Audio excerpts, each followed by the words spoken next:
Hey, good morning! Good morning! Why does that throw you off? That just throws me off. I don't know, I guess I'm so used to doing it by myself. Sasha's Soli is back in the shop. What's going on with it? Its thermostat's leaking.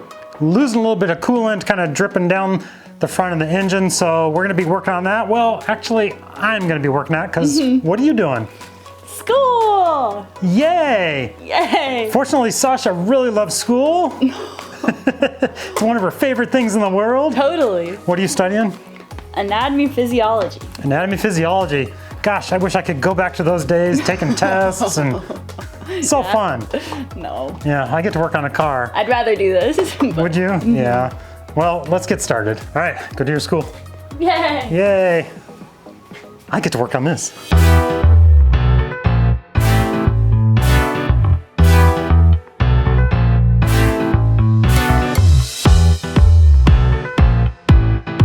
So yeah, as we mentioned, the thermostat is losing a little bit of coolant right down here, dripping down on top of the water pump.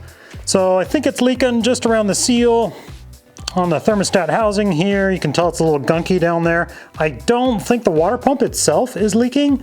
We actually put a new water pump on this fairly recently.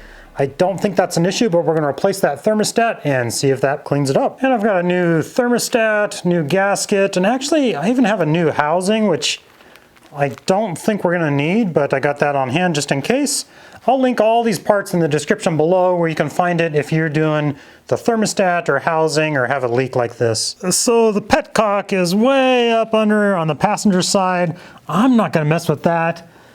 I think I'm just gonna go over here to the radiator hose right there that goes to the water pump. I'm gonna disconnect the hose right there and just drain it that way. From underneath on the passenger side, I'll show you where the petcock is to the radiator. It is way up there.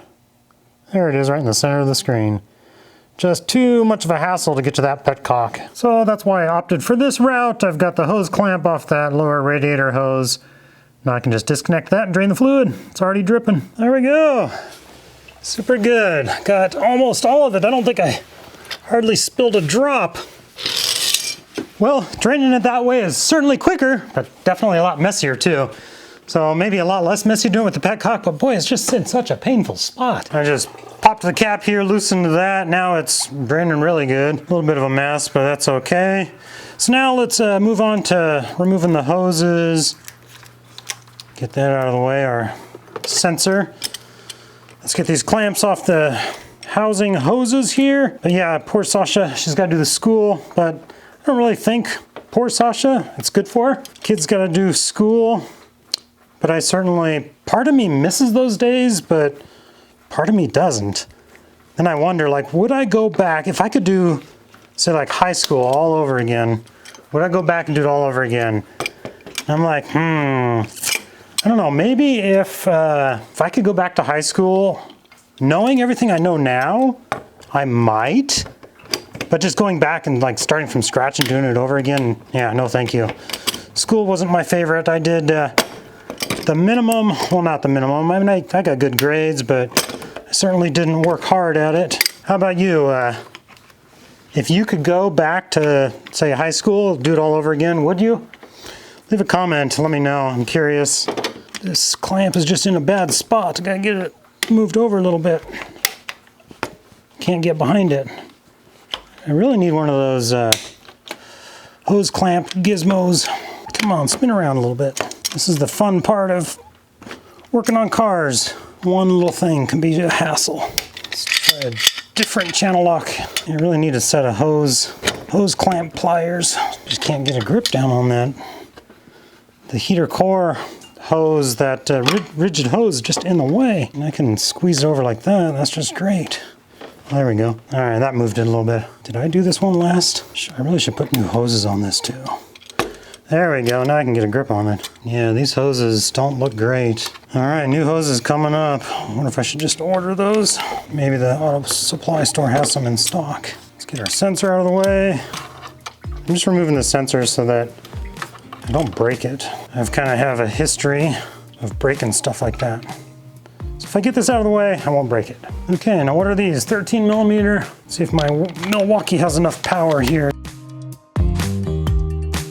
Boy, that bottom one was loose. Wonder if that was my whole problem. Bolt looks okay. We'll get this housing all cleaned up, scrape off all the RTV, the old gasket here. I am gonna put a new thermostat on it because that's the good thing to do. The thermostat's kind of stuck in there too.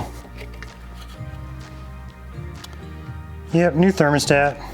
This old thermostat has a little weep hole on the top. So if your thermostat has a little bleeder hole like that, it's just to bleed air. But sure, when you put it in, that's at the top, because air is gonna rise and it'll just help kind of burp your system. And my new thermostat here, it does not have one of those bleeder holes. What do you guys do? If yours doesn't have a bleeder hole, do you drill a little hole in this top? Some people like to do that.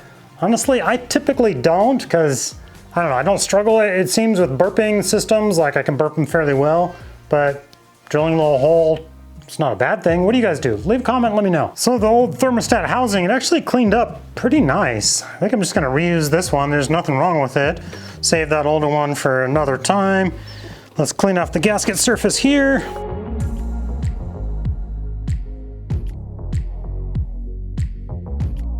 All right, thermostat housing is all cleaned up nice and good, and the mating surface on the engine is all squeaky clean. Got to get every bit of RTV off of there. We're gonna take a little bit of brake cleaner, wipe it down, because we want a good seal on that. Our head here on this Jeep 4-liter, this is a cast iron head, so you can be a little more aggressive. You don't want to gouge it though. You can be a little bit more aggressive with that. Your thermostat housing, this is aluminum. You got to be careful. It'll scratch easily, so just be a little gentler cleaning that. You can be a little more aggressive on your head though. All right, a little brake cleaner. Get these surfaces shiny clean. And the reason I put so much effort into cleaning these surfaces, there's nothing worse than doing a job like this, putting it all back together, RTV, let it cure, yada yada, and you go and fill it up and it drip, drip, like, oh, you gotta undo everything. That's just the worst. So yeah, I'm diligent, spend a little extra time cleaning things. I just want the best surface to adhere things to that I can possibly get. All right, we got some good red RTV here. This is high temperature RTV because it's going right on the head here. So we want to make sure we got the high temp RTV. We get a nice little bead of this around all the gasket surfaces. And drop our thermostat in there. That'll be perfect. Let's see, our gasket here goes like so, goes like that. So I'm gonna go ahead and stick the gasket on here now too. And then I'm gonna get a little bit of RTV on the housing surface as well. And once I've got the surface all nice and lathered with a little bit of RTV, you don't need too much, but you want enough to let it squeeze out. We'll drop this down in place, line up our bolt hole, and then we'll tighten the bolts down just to a point of where we see RTV start to squeeze out around the gasket surface there. We don't want to torque it down yet. So that looks just perfect right there. Got the bolts just snugged up, so a little bit of RTV starts, I said that kind of slow, RTV kind of starts squeezing out the edges there all the way around. Looks good. And we're gonna let this sit and dry for an hour. That RTV has to cure for an hour before we can torque it down to 156 inch-pounds. Then I'm gonna take my little sensor here, clean up the threads on it, use a little bit of thread tape, put that back in, hook all of our hoses back up, fill it up with coolant. Tomorrow, I want that RTV to cure for 24 hours. If you do it too early, it's gonna leak. The coolant will just go right through that RTV. So you really gotta let it sit for a day. So I'm gonna let it sit until tomorrow, but I think that's it for today. Right now, put everything back together. Check out my next video right up here. Thank you guys so much for your support. I really appreciate it, and have a good day. 1 hour, come back and torque that.